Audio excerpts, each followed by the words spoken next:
right, welcome back to the Morristown Market Report. I'm Amy Shrader with Remax Real Estate 10. And I'm Kim Swann with Union Home Mortgage. And our local business guests today, we had a little miscommunication, so they are not here. So we're going to give you the Morristown Market Report this week, and we're going to talk a little bit about where home sales ended up in 2022, what we think is going to happen in 2023. So I ran the numbers for 2022, and these are for Hamlin County only. There were 741 homes that sold. The average sales price was $282,356. The average time on the market was 50 days, and the average price per square foot was $148.62. So I look back to 2021 and to 2020 to kind of put those numbers in perspective for you. And so in 2021, we had 800 homes that sold in Hamlin County. The average sales price was $242,492, and the average price per square foot was $127.12.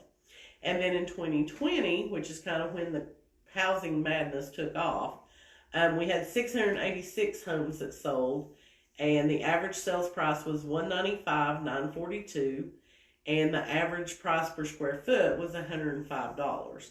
So I'm sure if you're listening to me as I'm reading off these numbers, that's a big gap between $195,900 and $282,350 from 2020 to 2022. So that's a 44% increase in the average sales price.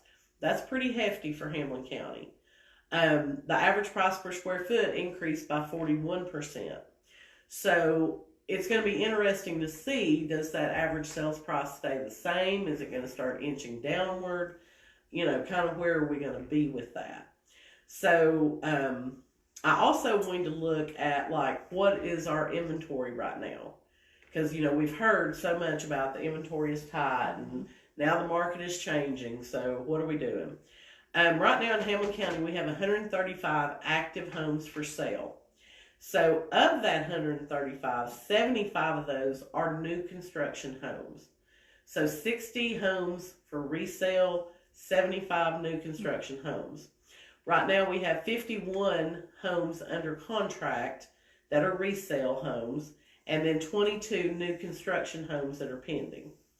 So, when I pulled 135, if you're like me, I'm thinking, well, that's a lot of homes for sale. But when you look at the fact that we had 73 homes that are under contract, and in the month of December, there were 47 homes that closed, then we're kind of back to only having 1 or 2 months of inventory. So inventory is still a little tight, especially if you're looking at just the resale and you're taking the new construction homes out of that picture. So, it's wintertime. A lot of people will hold off listing until we get to the spring market, but, buyers are still out here looking. So we closed 50 homes almost in December of 2022, which is considered probably about the worst month of the year because people are focused on Christmas, the holidays, things like that. So people are out here looking. So I wouldn't necessarily discount putting your home on the market now versus waiting till springtime. But obviously interest rates are a big part of that, of what motivates someone to purchase. So what can you tell us about interest rates? And interest rates, there's a lot that's tied to that, to what when we quote a rate, but they're actually down from what they were last fall. So they're actually better now. If you're looking at a conventional loan, which is someone who maybe has at least 3 to 5% minimum to pay down, those rates are, low 6% range for a 30-year fixed rate. We also offer the government loans. We have FHA, VA, THDA, and USDA, and those are running in the upper 5s now. What a lot of people don't know is there's a lot that's tied. Somebody may call me and say, hey, what's your rates? It's hard to just answer that as a simple question, because things that are tied to it is your credit score, the loan size. If someone wants to borrow $50,000, someone else wants to borrow $150,000, that $150,000 is going to have a little bit better pricing than the $50,000. And surprisingly, when we talk about what's tied to the credit, what your credit score is, if you can just raise your score 10 points. So someone with a 630 credit score is going to get a little bit better pricing than someone with a 720. Just 720 to 730 will get you even just a little bit better. Of course, we also offer manufactured homes, double wides. We do some single wides, so those obviously are going to be priced a little bit more as well. So those rates are a little bit more just for the type of the property that it is. And another thing is, I have a range of rates. So if someone calls and says, hey, I want a 5%, what can you give me at 5%? I can probably do that, but the cost, there's going to be paying what we call paying points. And sometimes paying points is not, a smart thing to do. I always kind of just do the math for them and show them a couple different rates and say, well, if you spend $5,000 in points, it's going to give them the time frame it takes to recoup that cost. Right. What most people, I think they say, sell or refinance in 5 to 7 years. So if it's going to take you 6 years to recoup the cost for a lower rate, then it may not be to your benefit to do that. So. Okay. So the things that affect the rate that you quote are credit score, the amount of down payment they put? Actually, yeah, the loan amount too. The loan amount. Okay. And down so payment. Loan amount, down payment amount, and then I guess the property type. Yes. Okay. And also how long they want to lock in for. If they say, hey, I've got a contract, I want to close in 30 days, that's going to be a little bit cheaper than someone says, hey, I've got a contract, it's new construction, I'm not closing for 90 to 120 days, and they want to go ahead and lock in. So that's going to cost a little bit more as well. Okay. So what's the longest you can lock a rate for? We've got programs because we do construction loans. So with those, we can lock those in up for to a year, so all the way up to 1 year for the construction loans. So. Okay. All right. So what do you think that we're going to see rates do in this year? I think they're going to stay steady. Like I said, they're already down from what they were last, in the fall. I see I've quoted some people like October, November, December, and those are better now than what they were then. So I think they're going to stay, and even if the Fed raises their rate, hopefully that's going to bring ours down some because it stabilizes inflation and things like that. So, so I think to keep the housing market going, I think they'll stay, And again, if you think a 30-year fixed rate in the fives, that's great, really. We've seen it a lot worse. Yeah, and that's where you have to look historically, but at the same time, the home prices weren't what they are now either. That's so true too. it's a give and take. I get that. Right. Yeah. Right. So let me ask you, and I'm doing this off the cuff, so it'll be funny to see if you have an answer for me on this one or not. So I don't know. Did you hear the headlines that Wells Fargo is pulling out of mortgage lending? I had heard, I already knew they pulled out the correspondent. And basically what that means is, Union Home, we service our own loans. We have our own servicing department, but we also have some products where we can do like broker to different companies for different things. And they had pulled out of the correspondent side, I want to say maybe 6 months ago. But I had not heard that. No, I had not heard that. It said they are reserving mortgages for their financial wealth and bank clients. Oh, now. wow. Of course, I think, didn't they just get hit with another huge fine?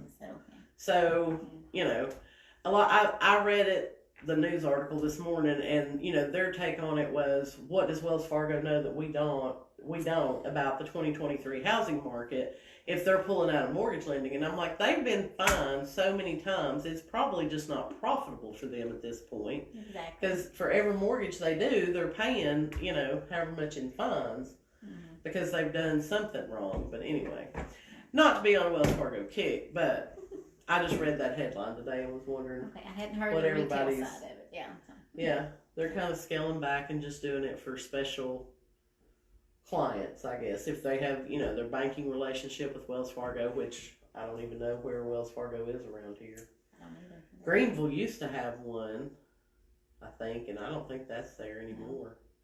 And this is a question for you as well. Of course, you being a realtor and in this area, I kind of think Tennessee will still be okay, because we still have a lot of people wanting to move here, Yeah, I think we're going to hold our own, so to speak. Right.